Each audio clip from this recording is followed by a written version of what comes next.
Hi, I'm Kantha. I joined AW Repair Group in 2011 as an accounts assistant, and now I'm the Director of Finance. The role it's changed hugely since I began.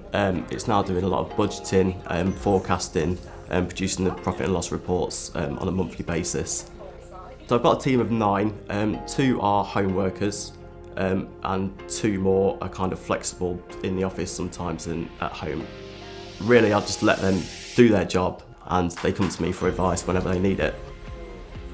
Get on really well with the people that I work with. It's because it's a close-knit team, so you know everybody, you have great relationships with everybody.